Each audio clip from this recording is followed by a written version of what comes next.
Oke, pagi ini kita belajar temanya menjadi orang yang bijaksana. Kita buka renungan Amsal 9 ayat 10. Amsal 9 no, ayat 10. Saya bacakan. Permulaan hikmat ada takut akan Tuhan, dan mengenal yang Maha Kudus ada pengertiannya. Pagi ini kita belajar menjadi orang bijak, yaitu orang yang pengertian. Karena orang yang bijak itu takut akan Tuhan, teman-teman. Jadi gini, teman-teman, ayat ini mengajak kita bahwa kebijakan sana sejak dimulai dari sikap takut akan Tuhan. Artinya kita harus sikap takut akan Tuhan. Kita harus sikap takut akan Tuhan, orang yang bijaksana. Jadi kebijaksanaan sejati dimulai takut akan Tuhan. Jadi teman-teman, ketika di dalam hidup kita ada masalah, kita perlu datang kepada Tuhan. Karena Tuhan akan memberikan kita hikmat di dalam hidup kita. Datang kepada Tuhan itu orang yang bijaksana, memberikan hikmat dalam hidupnya. Orang yang bijaksana itu takut akan Tuhan. Ada beberapa poin yang kita belajar. Yang pertama, kita belajar kita harus memiliki sikap takut akan Tuhan. Orang yang bijaksana sikap takut akan Tuhan. Yang kedua, kita harus minta hikmat kepada Tuhan, karena Dia sumber hikmat kita. Yang ketiga, orang yang bijaksana belajar dari orang bijaksana. Yang ketiga, kita berdoa sebelum melakukan aktivitas, melakukan pelayanan, semua kita berdoa sama Tuhan. Nah, ini kita buka di poin kedua, itu Yakobus 1 ayat 5.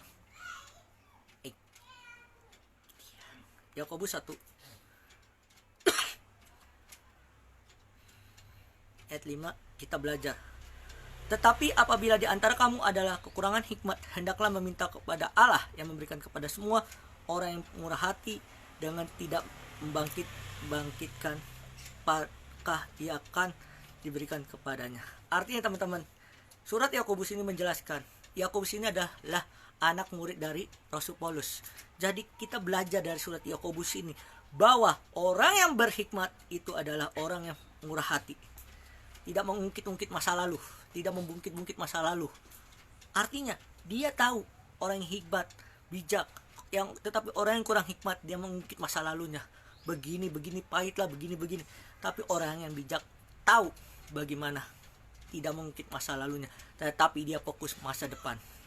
Artinya teman-teman, kita belajar Tuhan sendiri ada sumber hikmat yang Ia memberi kepada siapa yang sungguh-sungguh mintanya. Orang yang berhikmat itu bisa minta kepada Tuhan siapa saja, gratis. Tapi banyak yang gagal dalam kehidupannya karena dia sombong, bukan rendah hati. Nah, ketika di dalam hidup kita banyak masalah, kita harus datang dalam hadirat Tuhan. Karena Tuhan memberikan kita hikmat dan jawaban kepada tepat waktunya. Gini, orang yang penuh hikmat itu tahu prosesnya. Tapi orang yang gak penuh hikmat, dia butuh siap saji. Emang makanan siap saji, tapi orang yang penuh hikmat, dia siap tunggu prosesnya Tuhan. Artinya ada beberapa poin yang kita belajar. Yang pertama, kita harus sadar Tuhan sumber hikmat. Kita harus sadar Tuhan itu sumber hikmat. Yang kedua, kita harus meminta hikmat kepada Tuhan. Kita harus minta hikmat kepada Tuhan. Yang ketiga, kita belajar karena Tuhan mampu jawab tepat pada waktunya. Nah, setiap proses yang Tuhan kasih itu ada waktu Tuhan, tepat pada waktunya. Tetapi kenapa kita nggak gagal dalam kehidupan? Karena kita itu mengungkit masa lalu kita, tapi orang berhikmat dia tidak mengungkit, tapi tepat pada waktunya Tuhan siapkan kebahagiaan sejati. Amsal 3 ayat 13. Jadi Amsal 3 ayat 13. Berbahagialah orang yang mendapatkan hikmat, orang yang memperoleh kepandaian.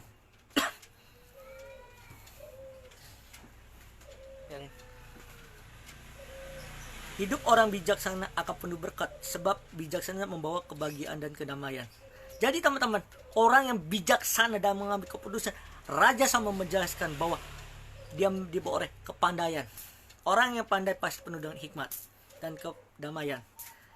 Artinya teman-teman, ketika di dalam hidup kita penuh dengan hikmat, maka di dalam hidup kita akan kebahagiaan.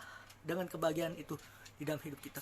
Kenapa orang sering sakit? Kenapa orang sering banyak masalah? Kenapa orang sering banyak utang? Kenapa teman-teman? Karena dia tidak punya hikmat dari Tuhan. Orang berhikmat memiliki kepandaian. Bisa ketika lagi sakit Tuhan sembuhkan. Ketika banyak masalah Tuhan pasti mengalami berkat, mengalami kebahagiaan. Tapi ada proses teman-teman. Dampak orang yang bijaksana dengan penuh hikmat. Yang pertama kebahagiaan. Itu bukan bicara banyak materi. Materi kita bisa cari dengan apa? Kerja keras dan seterusnya. Tetapi kebahagiaan itu akan datang ketika kita hikmat dengan penuh hikmat. Kebahagiaan akan datang ketika kita penuh dengan hikmat. Nah, yang kedua kita belajar dampak yang kedua orang bijak dengan hikmat. Kedamaian. Ketika di dalam hidup kita berbeban berat, sakit penyakit, banyak masalah yang terjadi, ingat, Tuhan adalah sumber hikmat. Tuhan sumber jalan kita. Artinya teman-teman, kalau kita mau damai sejahtera di dalam hidup kita, bukan banyak uang, bukan banyak harta, bukan banyak ini, tapi kebahagiaan yang sejati. Kita menyelesaikan masalah, banyak sakit penyakit bisa sembuh. Cuma satu, hikmat kepada Tuhan. Datang ke dalam hadirat Tuhan. Efesus 5 ayat 15-16. Efesus pilih PC.